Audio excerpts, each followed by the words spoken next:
50 ಕೋಟಿ ಲಾಟ್ರಿ ಗೆಲ್ಲುವ ಏಕೈಕ ರಾಶಿ ನಕ್ಷತ್ರದವರು ಯಾರ್ಯಾರು? ಈ ನೋಡ್ರಿ, ಏಪ್ರಿಲ್ ತಿಂಗಳು ಮತ್ತು ಮೇ ತಿಂಗಳಲ್ಲಿ 50 ಕೋಟಿ ಲಾಟ್ರಿ ಗೆಲ್ಲುವ ಏಕೈಕ ರಾಶಿ ನಕ್ಷತ್ರ ಯಾವುದು? ವಿಡಿಯೋನ ಪೂರ್ತಿ ನೋಡಿ ಹೇಳ್ತೀನಿ. ಮೊದಲು ಹೊಸದಾಗಿ ವಿಡಿಯೋ ನೋಡ್ತಾ ಇದ್ದವರು, ಮೊದಲನೇ ಬಾರಿ ವಿಡಿಯೋ ನೋಡ್ತಾ ಇದ್ದವರು ಚಾನಲ್ ಸಬ್ಸ್ಕ್ರೈಬ್ ಮಾಡ್ಕೊಳ್ಳಿ.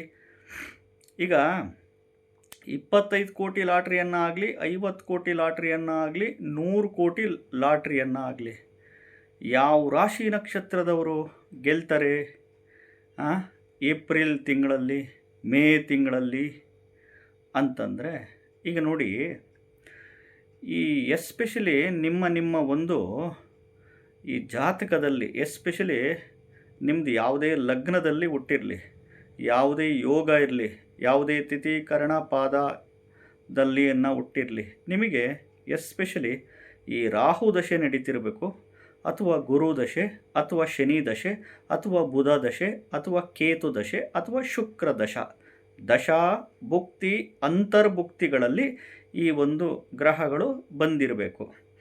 ಎಸ್ಪೆಷಲಿ ಈ 8ನೇ ಮನೆ ಆಪರೇಟ್ ಆಗಬೇಕು. 8ನೇ ಮನೆ ಅಂದರೆ ಲಾಟ್ರಿ ಗೆಲ್ಲೋ ಮನೆ, 8ನೇ ಮನೆ ಪಿತ್ರಾರ್ಜಿತ ಆಸ್ತಿ ಬರೋ ಅಂಥ ಮನೆ, 8ನೇ ಮನೆ ಮರಣದ ನಂತರ LIC ದುಡ್ಡು ಬರೋ ಅಂಥ ಮನೆ, 8ನೇ ಮನೆ ನಿಧಿ ಸಿಗೋ ಮನೆ ಅಂತ ಹೇಳ್ತೀವಿ. ಇದ್ರ ಜೊತೆಗೆ 2ನೇ ಮನೆ ಸೇವಿಂಗ್ ಬ್ಯಾಂಕ್ ಅಕೌಂಟಿನ ಮನೆ, ನಿಮ್ಮ ಅಕೌಂಟಿಗೆ ಬಂದು ದುಡ್ಡು ಬರಬೇಕಲ್ಲ, 2ನೇ ಮನೆ. ಜೊತೆಗೆ ಈ 6ನೇ ಮನೆ ವೃತ್ತಿ ಸ್ಥಾನ ಅಂತೀವಿ, ಸೇವೆಗಳು, ನೀವು ಮಾಡಿರೋ ಒಂದು ಕಷ್ಟಕ್ಕೆ ಸೇವೆ ಫಲ ಆಧಾರವಾಗಿ. ಮತ್ತು 10ನೇ ಮನೆ ಕರ್ಮದ ಸ್ಥಾನ ಅಂತೀವಿ, ನೀವೇನು ಕರ್ಮ ಮಾಡಿರ್ತೀರಿ, ಒಳ್ಳೆಯ ಕರ್ಮ ಕೆಟ್ಟ ಕರ್ಮ, ಒಳ್ಳೆಯ ಫಲ ಕರ್ಮದ ಅನುಸಾರವಾಗಿ. 11ನೇ ಮನೆ ಲಾಭಸ್ಥಾನ. ಈ 2ನೇ ಮನೆ, 6ನೇ ಮನೆ, ಈ 8ನೇ ಮನೆ, 10ನೇ ಮನೆ, 11ನೇ ಮನೆ ಒಂದು ಈ ದಶಾ ಭುಕ್ತಿ ಅಂತರ್ಭುಕ್ತಿಗಳಲ್ಲಿ ಬಂದಾಗ ಅದು ಈಗ ಕೋಟ್ಯಾನುಕೋಟಿ ಜನಸಂಖ್ಯೆ ಇರ್ತಾರೆ, ಗೆಲ್ಲೋದು ಯಾರಿಗೋ ಒಬ್ಬರಿಗೆ, ಕೋಟಿಗಟ್ಟಲೆ ಲಾಟ್ರಿ ಹೊಡಿದು ಯಾರಿಗೋ ಒಬ್ಬರಿಗೆ. ಅದು ಅದೃಷ್ಟ ಇರಬೇಕು, ತಂದೆ ತಾಯಿ ಆಶೀರ್ವಾದ ಇರಬೇಕು, ನಿಮ್ಮ ಕಷ್ಟಕ್ಕೆ, ನಿಮ್ಮ ಶ್ರಮಕ್ಕೆ, ಮತ್ತು ಪೂರ್ವಜನ್ಮದ ಪುಣ್ಯ ಹೊತ್ಕೊಂಬಂದಿರಬೇಕು. ಭಗವಂತನ ಆಶೀರ್ವಾದ ಇದ್ದರೆ ಮಾತ್ರ ಅವೆಲ್ಲ ರಿಲೇಟೆಡ್ಸ್ ಇದು ಮಾಡಲಿಕ್ಕೆ ಸಾಧ್ಯ. ಈ ರೀತಿ ಇದ್ದಾಗ ಮಾತ್ರ ಅಷ್ಟೇ ಯಾರಿಗೋ ಗೆಲ್ಲೋದು ಒಬ್ಬರಿಗೆ. ಆ ಅದೃಷ್ಟ ಅದು ಭಗವಂತನಿಗೆ ಮಾತ್ರ ಗೊತ್ತಿರುತ್ತೆ ಅಷ್ಟೇ.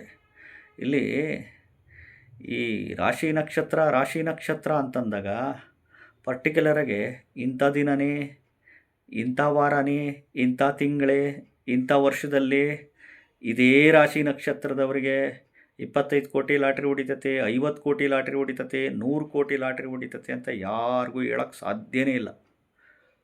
ಇದು ಅದೃಷ್ಟದ ಮೇಲೆ ಬಿಟ್ಟಂಥ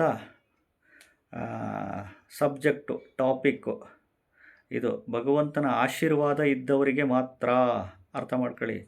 ಭಗವಂತನ ಆಶೀರ್ವಾದ ಇದ್ದವರಿಗೆ ನಿಮ್ಮ ಶ್ರಮಕ್ಕೆ ಹಿಂದಿನ ಜನ್ಮದ ಪುಣ್ಯ ಹೊತ್ಕೊಂಬಂದಿರಬೇಕು.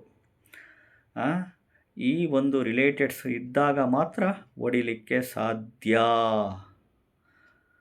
ನಮಸ್ಕಾರ.